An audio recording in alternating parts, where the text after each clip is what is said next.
ஏசாயா 2 அதிகாரம்.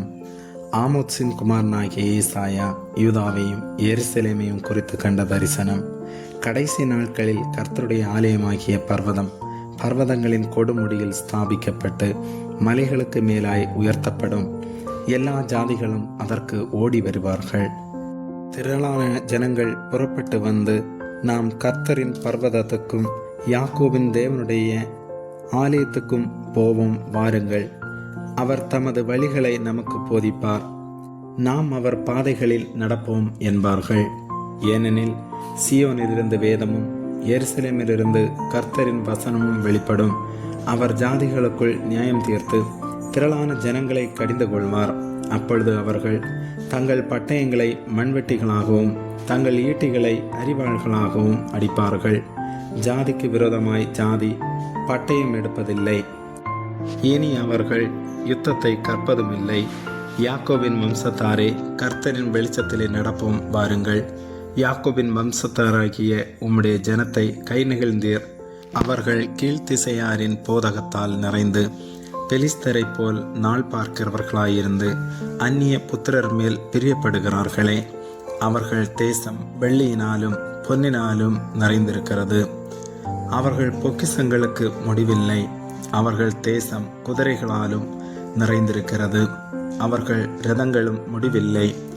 அவர்கள் தேசம் விக்கிரகங்களாலும் நிறைந்திருக்கிறது.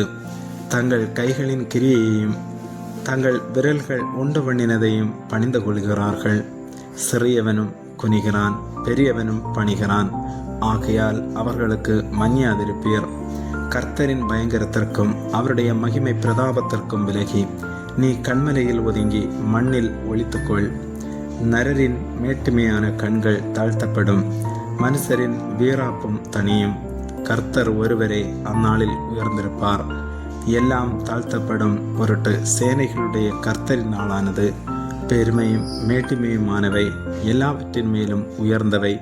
எல்லாவற்றின் மேலும் லீபனோனிலுள்ள உயரமும் ஓங்கலுமான எல்லா கேதர்களின் மேலும் பாசானில் உள்ள எல்லா கர்வாலி மரங்களின் மேலும் உன்னதமான எல்லா பர்வதங்களின் மேலும் உயரமான எல்லா மலைகளின் மேலும் உயர்ந்த எல்லா கோபுரத்தின் மேலும் அரணான எல்லா மதிலின் மேலும் தர்சீசின் கப்பல்கள் எல்லாவற்றின் மேலும் எல்லா சித்திர வினோதங்களின் மேலும் வரும். அப்பொழுது நரரின் மேட்டுமை தாழ்ந்து மனுஷரின் வீராப்பு தனியும். கர்த்தர் ஒருவரே அந்நாளில் உயர்ந்திருப்பார். விக்கிரகங்கள் கட்டோடே ஒளிந்து போம். பூமியை தத்தளிக்க பண்ண கர்த்தர் எழும்பும்போது அவருடைய பயங்கரத்திற்கும் அவருடைய மகிமை பிரதாபத்திற்கும் விலகி கண்மலைகளின் கெபிகளிலும் பூமியின் குகைகளிலும் புகுந்து கொள்வார்கள். பூமியை தத்தளிக்க பண்ண கர்த்தர் எழும்பும் அந்நாளிலே அவருடைய பயங்கரத்திற்கும் அவருடைய மகிமை பிரதாபத்திற்கும் விலகி கண்மலைகளின் வெடிப்புகளிலும் குன்றுகளின் சந்துகளிலும் புகுந்து கொள்ளும்படிக்கு மனுஷன் பணிந்து கொள்ள தனக்கு உண்டாக்கியிருந்த தன் வெள்ளி விக்கிரகங்களையும் தன் பொன் விக்கிரகங்களையும் முஞ்சோறுகளுக்கும் துரிஞ்சல்களுக்கும் எறிந்து விடுவான். நாசியிலே சுவாசமுள்ள மனுஷனை நம்புவதை விட்டுவிடுங்கள். எண்ணப்படுவதற்கு அவன் எம்மாத்திரம். ஆமேன்.